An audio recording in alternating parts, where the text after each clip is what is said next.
Think about the last time you got sick. Maybe it was a fever that knocked you out for 3 days. Maybe a chest infection that sent you scrambling to a pharmacy. You took something. You rested. You recovered. Now ask yourself, what happened when your ancestor got sick? Not your great-grandmother. Your ancestor from 300,000 years ago. No pharmacies, no antibiotics, no hospitals, no germ theory, not even a basic understanding of what a virus was. Most people assume the answer is simple. They suffered. They died. And life moved on without them. But that's not quite right. The real answer is stranger and far more fascinating than anything you'd expect. We have this picture in our heads of prehistoric humans, brutish, short-lived, constantly on the edge of extinction, barely surviving predators, barely finding food. The idea that they had any kind of medical system sounds almost laughable. And for a long time, scientists thought exactly that. The assumption was that illness was a death sentence. You got sick, you fell behind the group, you died. Natural selection in its most brutal form. But over the last 60 years, archaeologists have been finding something that completely upends that story. Something buried in the ground for tens of thousands of years, waiting to be understood. And it starts in a cave in northern Iraq. In 1960, archaeologist Ralph Solecki was excavating Shanidar Cave. He was there to study Neanderthal remains, humans who lived between 40,000 and 65,000 years ago. What he found changed everything we thought we knew about prehistoric medicine. Around the body of one of the Neanderthals, Solecki discovered something remarkable. Dense clusters of pollen, not random pollen blown in by the wind. Specific species: yarrow, groundsel, ephedra, St. John's wort. 8 different medicinal plants, placed deliberately around the body.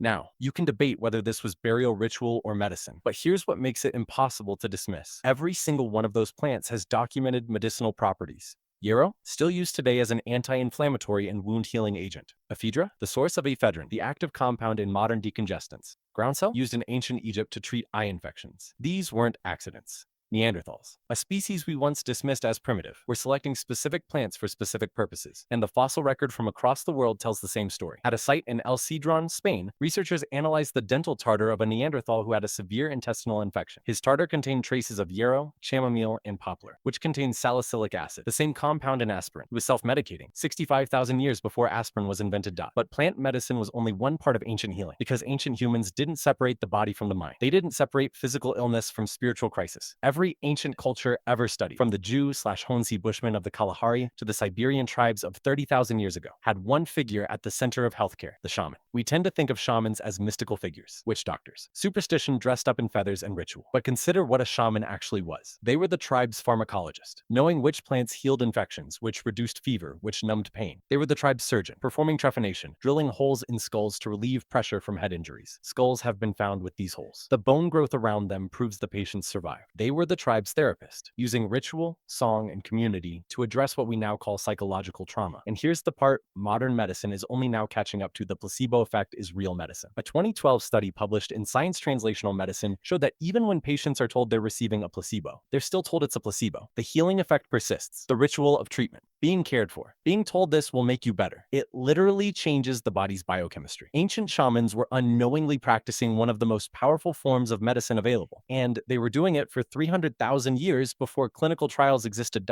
But of everything ancient humans did when they got sick, the most powerful thing they did was also the simplest. They stayed with each other. In 1957, anthropologist T. Dale Stewart re-examined the Shanidar remains. One skeleton in particular stopped him cold. The individual now known as Shanidar I. This person lived to approximately 40 to 50 years old, ancient by Neanderthal standards. His skeleton told a brutal story. He was blind in his left eye. His right arm was withered, likely amputated below the elbow. He had severe arthritis. He walked with a limp. By himself, this man would have been dead within weeks. He couldn't hunt. He couldn't forage effectively. By any evolutionary logic, he was a liability. And yet he survived for years, maybe decades. There is only one explanation. His community kept him alive. They fed him. They protected him. They carried him when he couldn't walk. And this wasn't unique. Across prehistoric sites, paleoanthropologists have found skeletons with healed fractures, breaks that required months of recovery, during which the individual would have been completely dependent on others. A broken femur 300,000 years ago didn't mean death. It meant your tribe decided you were worth saving. What ancient humans did when they got sick wasn't just medicine, it was community. And community, it turns out, is one of the most powerful predictors of survival in the entire archaeological record.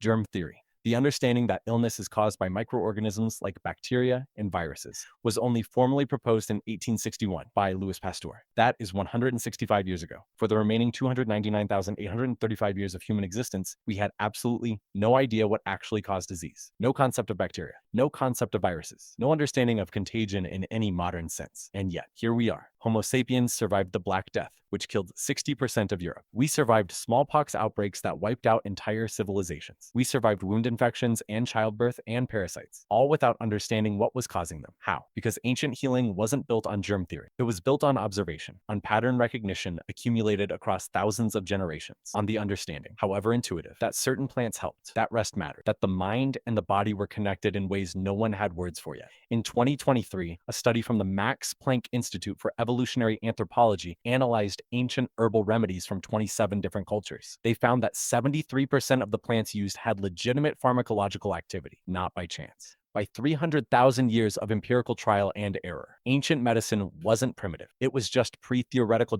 Here's what I can't stop thinking about. We have the most advanced medical system in human history. We can sequence a pathogen's genome in 24 hours. We can perform surgery on a beating heart. We have drugs that stop cancer in its tracks. And yet, chronic illness, depression, autoimmune disease, inflammatory conditions is at an all-time high. Loneliness is now classified by the World Health Organization as a global health epidemic. The average person in a developed country will spend more time alone in their lifetime than any human in recorded history. Ancient humans didn't have antibiotics, but they had something else. They were almost never alone. They slept in groups. They ate together. They healed together. The Jew/Honsi Bushmen of the Kalahari, one of the last hunter-gatherer societies studied today, have virtually no rates of the chronic inflammatory diseases that are shortening lives across the developed world. Not because of genetics, because of community, because of the same basic thing your ancestors had 300,000 years ago.